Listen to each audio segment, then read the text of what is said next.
Hello. Hello. What good morning, good afternoon, good evening, good night? What? You know. I don't know. You're asking me what time of the day it is? Wait, you have to put your Oh, ring my on. ring. It's a power ring, huh? Okay, there. Give Right? me Beautiful. give me my ring. Yes. Now you are empowered. Now Empowered. You can Empowered to do what? To get comfortable on the sofa. Okay. That's a start. So what happened last week? We forgot to record an episode. Don't ask me. That's too long ago. I cannot remember. I also don't actually. Something happened, and then the next day we were tired, and so We totally forgot about it. we It was first Friday. forgot maybe. Yeah. Occupied with too many good things. Maybe it's the sun. It became warm and it. Mm. Yeah. It's freaking us out. Yeah. The climate change is too much for us. Mm. We suffer a lot. It's changing every day. Changing every day. Yeah. Every night different than during the day, and every day different. One day raining, one day sunshine. Clouds. Clouds, Hot, cold. wind. Mm. Yeah, we are not any longer for this modern world with climate change and cannot stand that any longer.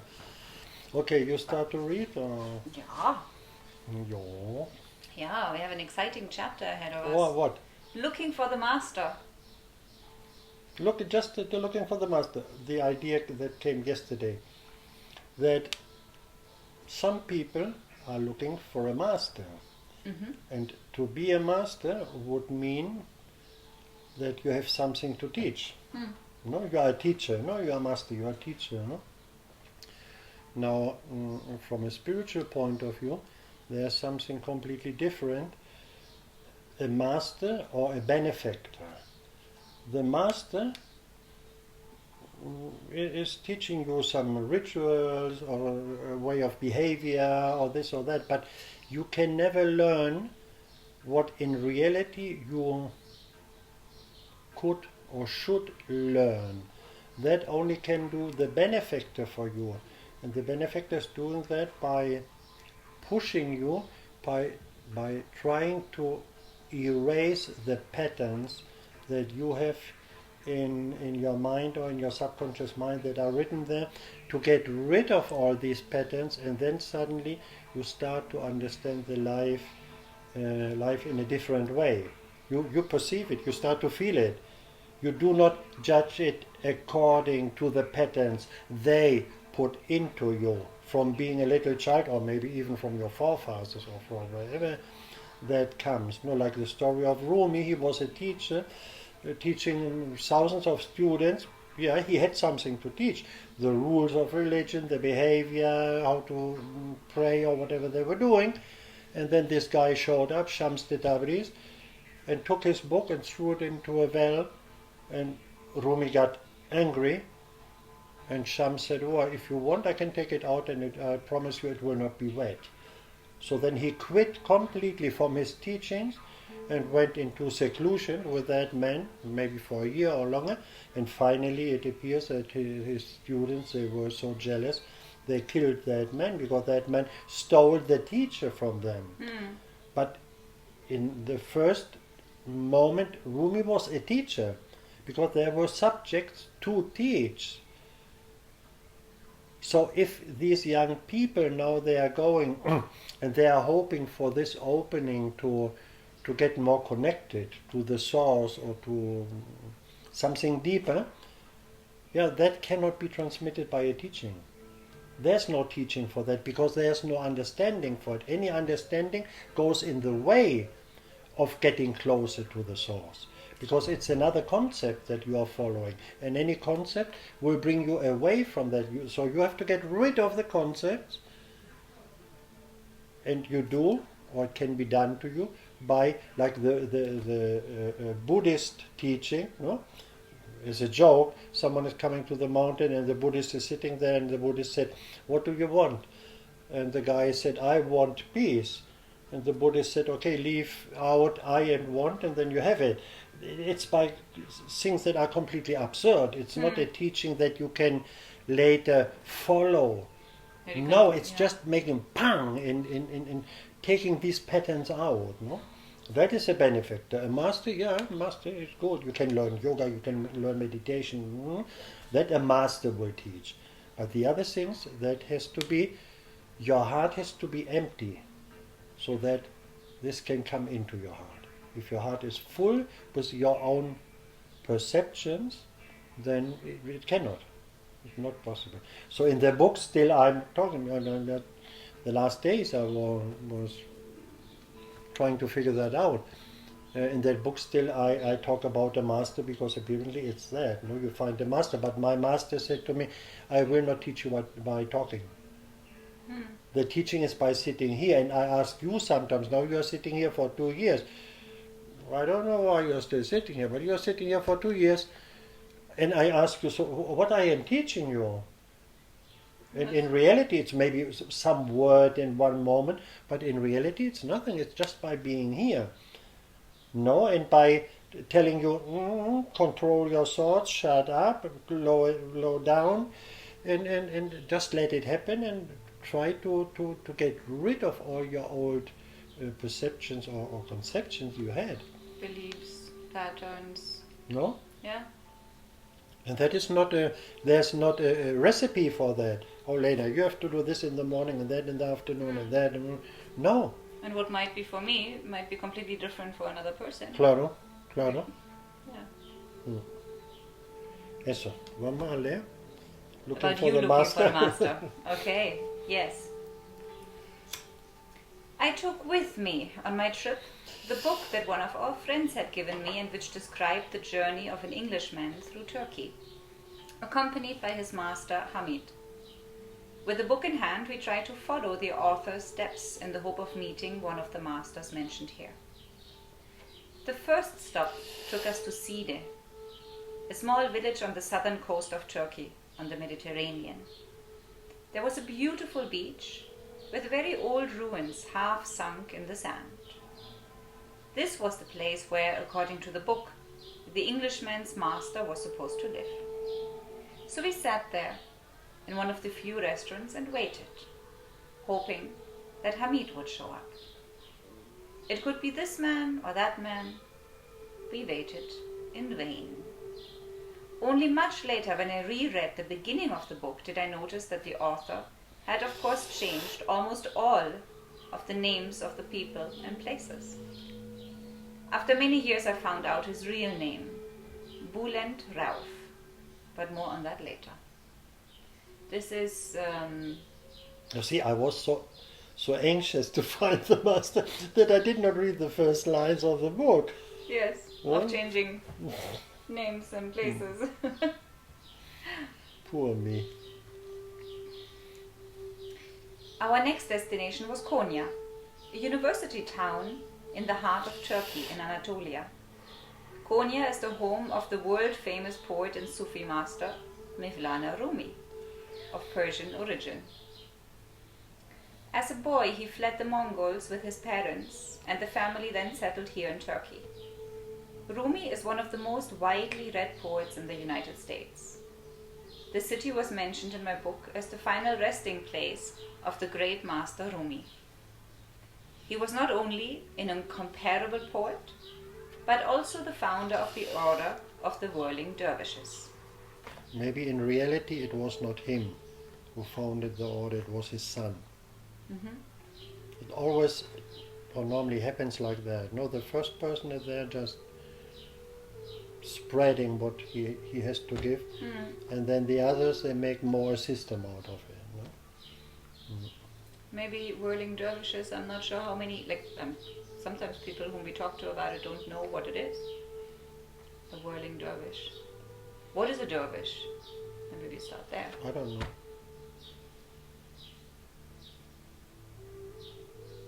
I really don't know the definition. I mean, I would understand. The way that you understand it. In our order, there's the master, the Baba, the master, the guru, the sheikh, and the followers, the men, are called dervishes. Mm-hmm. Maybe also the women are called dervishes. I'm not sure about that. So I would say the follower of one of these enlightened persons. Mm-hmm. You know? And the In world- that specific teaching, that's mystic Islam, the Sufi. Sufi. Mhm. You know? In Sufism. So within Sufism, there's many different orders. A lot. And there one of them- there are nearly one today. There are even in European or Western countries, but before, well, in Iran, in India a lot, in Africa a lot, in Egypt, in Turkey, or the north of Africa. It's all full. It's a quite common belief Mm-hmm. in Islam. No, it's a subgroup of Islam, so the mystical part of Islam. And so the whirling dervishes is an order of They are Sufism? spinning around. There's some music. Some people play some music, and they start to spin around, and it's like symbolizing our solar system. In the middle, the master. Mhm. No, and then they are spinning all around that master, and they're spinning around their heart. Mm. No, and they say, so if you do that, your heart in the middle, there's one point in the middle that's absolutely still. Mhm. No, Of the beating heart. No, Mhm. so, and they do that one hand up, one hand down, and so what that means, that they are asking for the blessings from the Creator, but they don't have them for themselves. They give them to creation. So Mhm. it's going through them. No? Mm. Mm. We looked for a hotel in the city and began to fully enjoy this oriental setting. Endless shops, tea houses and restaurants. The streets full of people. We drank coffee on the terrace of a tea house. How funny. We drank coffee on the terrace of a tea house. Accompanied by some of those wonderful pieces What of happened? You Turkish cannot cake. drink a tea and a coffee? Totally. Yeah, that's all then in Totally. a cafe. Lena is the straight one. It's just funny. It's funny. Good to laugh, no? Good to laugh. A man of about 50 years came to our table, introduced himself, and invited us to have a drink with him. Perhaps because of our experience on the train, or because this man was wearing a uniform, he was a soldier, we declined his invitation. The man said a friendly goodbye and disappeared into the crowd. Shortly afterwards, a young soldier appeared and said in English, "My commander invites you to the barracks for a drink." His commander. That was something else. Aside from the use of my jackknife, we sought peace in and for this world at that time. I myself was exempt from military service due to a bone problem, but this was a 5-star general, the commander of all of Anatolia, and us, a few hippies, that this man had invited to his barracks.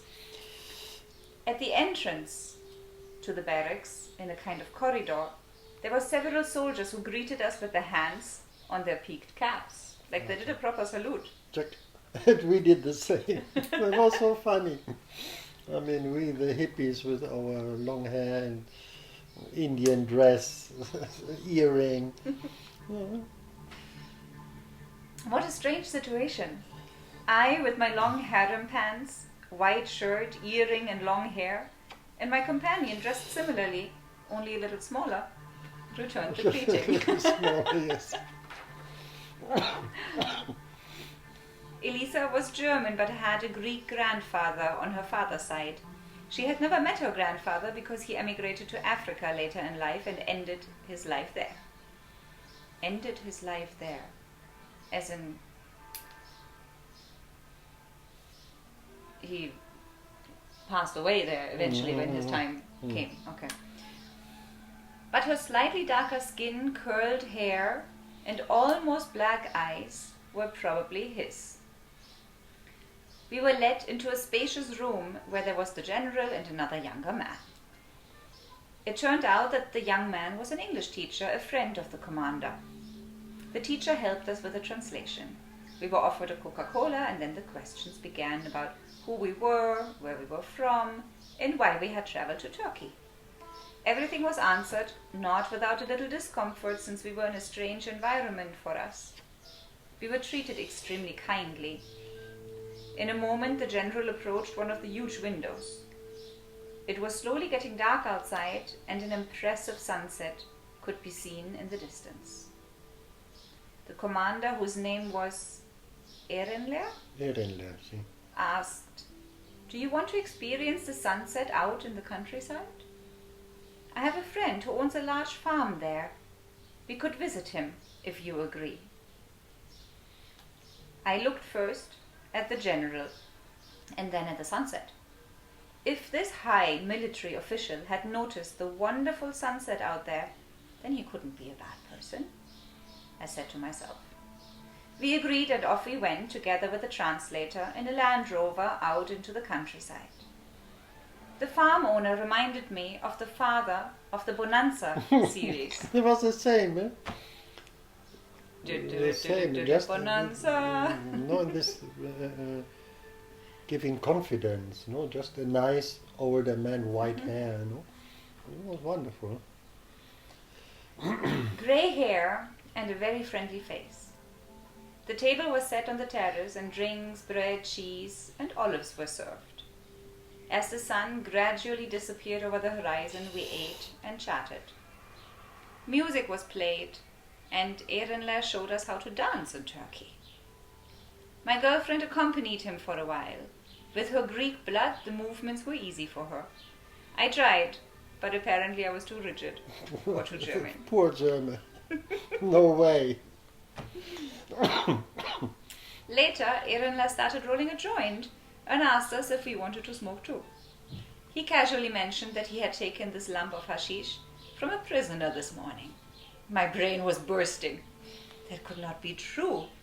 We were from the Make Love, Not War movement, hippies seeking peace for the world. Now we should have fun here at the expense of a prisoner? We smoked and were taken back to our hotel at the end of the evening. When we said goodbye, Ehrenler suggested... You see, that is just that. To spoil the patterns that you have inside. It was wrong, that peace movement. Everything was wrong, because it was not my thing. So it was just an idea that I got from someone. It sounded intelligent, nice, and blah, blah, blah. Nah, but that was not my thing. So he spoiled it. It made crack, and it was gone. Yeah. When we said goodbye... Not teaching would be explain to you, yeah, now look, these ideas, they might be good, they might not be good, and you could try it like this or like that. And no. Just spoiling you, completely making crack. And or you stand up and you go and say, no, I will not do that, or I will not smoke the joint with you. Or you say, well, that's it. Yeah, and I suppose if you start discussing, like explaining, no, maybe this, no, it's not, you give an opportunity for the conscious mind of the other person to respond, right, to defend. To respond and to go on with what you are doing. Yes, but... Because everyone is right under a certain point of view. You, if we discuss we have any argument, or you are right and I am right, and that way is not about if you are right or not. Yeah, you don't move on from there, right? Because then it's just a discussion. Go on. It's like the Sufi way of teaching.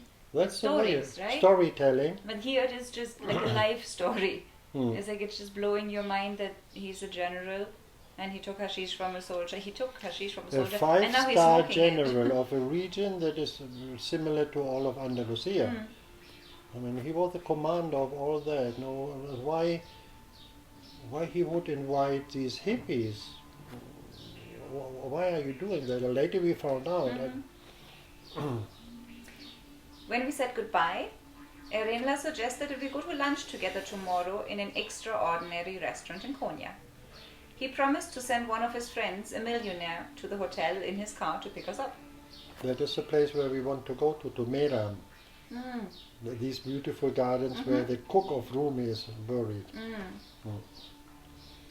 The next day, around midday, a Mercedes convertible stopped in front of the hotel, and Mehmet, the millionaire, invited us into his extravagant automobile.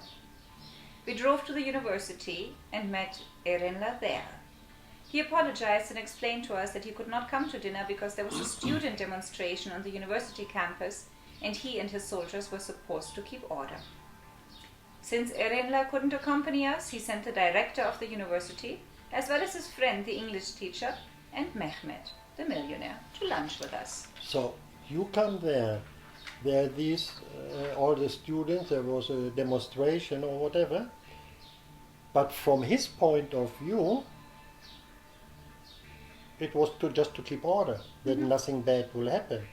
Now you can also see that from another side. You say, well, you will just beat down the students that they cannot claim for what they are claiming. No, there are many ways to see that. No, but for us in that moment, it was that he was there to keep order there. No, okay. The restaurant was located a few kilometers outside Konya, on a green hill surrounded by vineyards. Here was the grave of Rumi's cook, a very popular destination for the city's residents on weekends. After a luxurious meal, we were driven back to the hotel, not without saying goodbye and thanking Erenla first. The commander gave us his personal phone number in case we needed his help on the trip. Without knowing it at that moment, we had met one of Turkey's great masters, as it turned out much later. Rumi's final a great master who was a military commander. Well, the one thing is what you have to do, because you are alive on this planet, you have to have a job or whatever, and the other thing is what is inside here. Rumi's final resting place is now a museum. The graves of Mevlana Rumi and members of his family are located here, and later students were also buried here. The building housed an exhibition of very old books and utensils. There are also some beautiful gardens on the site. In some of the smaller cells, wax figures have been used to recreate scenes from the master's time. Smaller cells? Well, the whole thing is a very big, different big halls. Yeah. And then on the side of one of these halls, you see like in a cellar. Like rooms for the students. Small rooms like from ancient times, and they created like with a fireplace or someone sitting there playing the flute or reading a book or. Because cell sounds a lot like prison, but it's more like in a monastery. The room where you sleep and you. How it's called in a monastery? Yeah, maybe also cells. Maybe Yeah. we will find out. Yeah. This was a place of peace and reflection. Very nice, very clean, and lovingly prepared. There were Because this was mentioned in the book. I mean, the one Bülent Rauf who wrote, Richard wrote Field. the book. He changed the names, but he said that he went with his master to visit Rumi, and that was true. So I said, well, let's go there, let's find out. What was that, a shot in the dark? My phone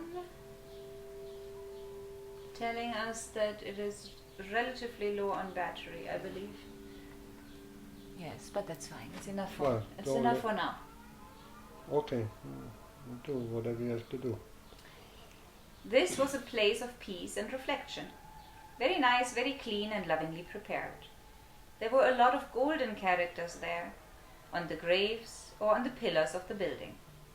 A style that I personally don't particularly like, as I feel more at home in a rustic environment with wood and iron. Finally, we stood in front of the master's grave. Without really knowing what I had to do there, I noticed small tears slowly running down my cheeks.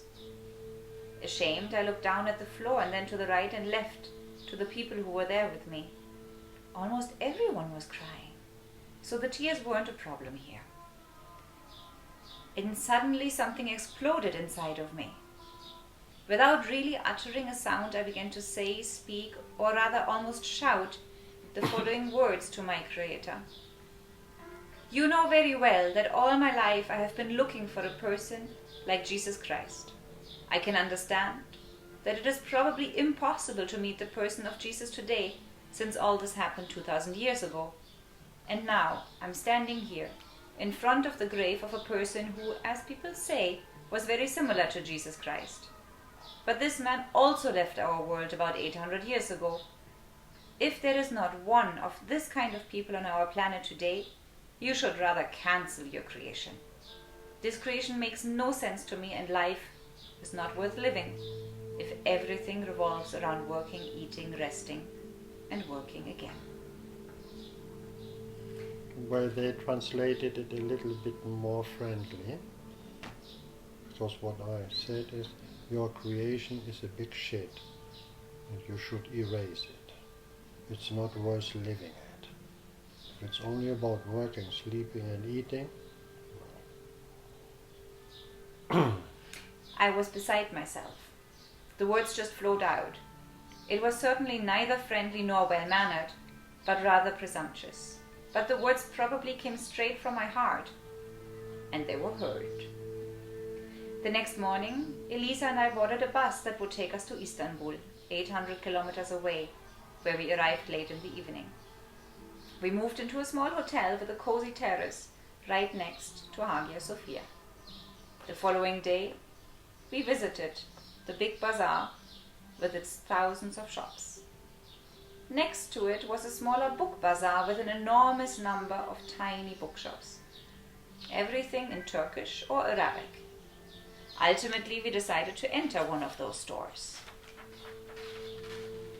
Bookshelves and benches all around. There was a desk with a telephone, ashtray, and a bowl full of grapes. A salesman came up to us and asked in English what we were looking for. I told him that I was looking for a Quran in German. Why are you looking for a Quran? Was his answer. I explained to him that we had observed the people here going to the mosques to pray, and we had no idea what this faith was about. And besides, we were told that there might still be Sufis or dervishes in Turkey. I said behind my back. At that time, Sufis were still officially banned in Turkey. I'm a Sufi, a dervish, was the unexpected answer. Sit on the bench there and wait. We showed the seller the book that I was carrying around in my jacket pocket. Yes, we know Rishad here, and also his book.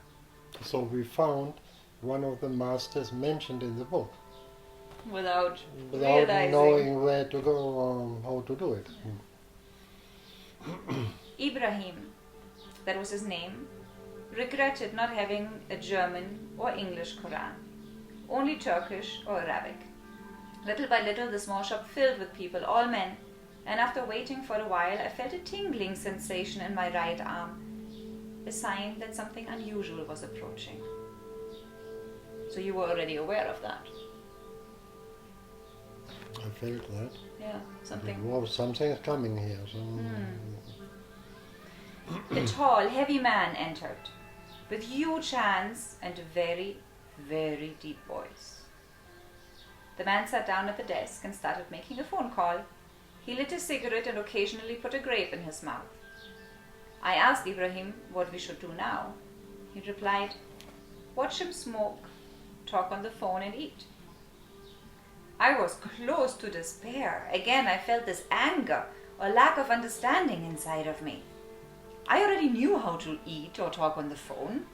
I was also no stranger to smoking. The giant rose from his desk to pick up a book from one of the shelves.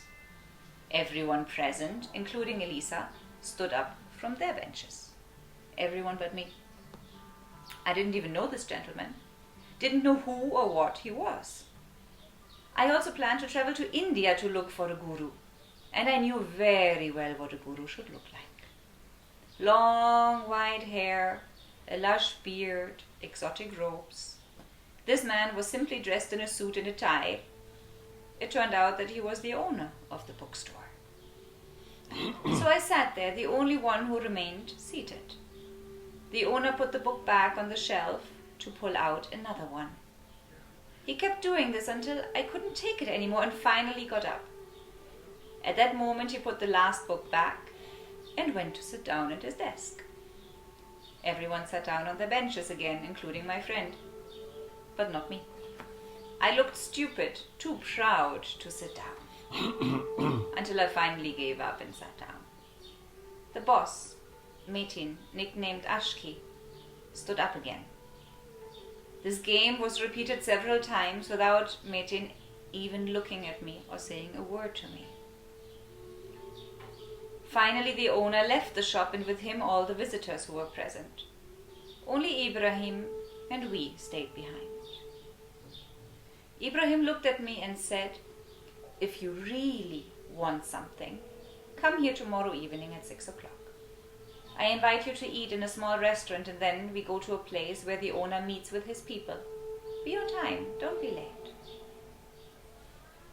We made our way to the hotel again. Thanks to Elisa, we found the hotel. I was in trance, walking on clouds and had absolutely no idea where I was. You see, there it's again, the teaching of the benefactor. Mm-hmm. No word, nothing, just breaking you down. Yeah. Messing Or you you up. stand it, or you admit it, or you stand it, or not, or you get up and you go out. No? Just by doing something like that, and all your ideas about life, everything is breaking down. You become aware of how stupid you are. Because you are standing there and you are more stupid than no one. Mm-hmm. And you become aware. And he has not to tell you, you're very stupid. No. You feel it. You feel it. You feel You it. become aware how stupid you are. Yeah. I'm just looking. Maybe it's too long. Maybe we it's too long should to stop. finish the full chapter today. So maybe we finish here? Yeah. Yeah. So the With battery is going. Another teaching. Another teaching. Okay. Okay. Very good. That's it. Goodbye. Bye bye. Until maybe next time, week. maybe.